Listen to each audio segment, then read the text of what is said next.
In this video, I will show you how to connect your VRBO and Airbnb calendars so that you can avoid double bookings. Now to do this, there are a few methods.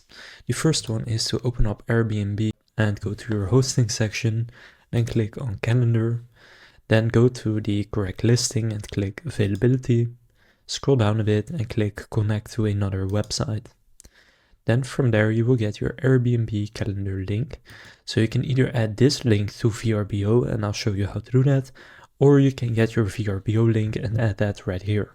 Now to add your link right here to VRBO, these are the steps. So you need to log in, then select the appropriate listing, go to calendar, then select import and export, select import a calendar to open the edit panel, then retrieve the calendar address from the calendar you wish to import, which is the Airbnb link you just copied.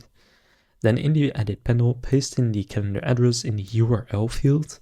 If the URL includes web call, change web call to HTTPS and select your preference for calendar block availability. Then give it a name, so Airbnb, a color, and then simply select import. So that's the first way that you can do this. Now, if this doesn't work for you or it's a bit too difficult, then what you can also use is a tool like HostHub. And essentially it allows you to connect different booking platforms such as Airbnb and VRBO so that you can sync calendars. But on top of that, it also has a lot of other features such as a revenue booster, a booking engine, website builder, property management system, and more. Now, this is going to cost money, although they do offer a free trial. So here it kind of depends on how many short-term rentals you have.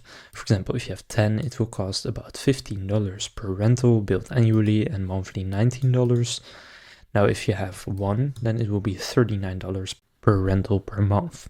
So the more rentals you have, the cheaper it is. Now this is for the standard plan, where you can already sync your availability and rate with VRBO and Airbnb and also booking.com and a few other platforms. Then they also have the Pro plan, where you also pay 0.7% of the net booking value, where you get a few additional features. So that's two ways on how to connect your VRBO and Airbnb calendars. If this video was helpful, please consider leaving a like and subscribing to my channel. With that being said, I will see you in the next video.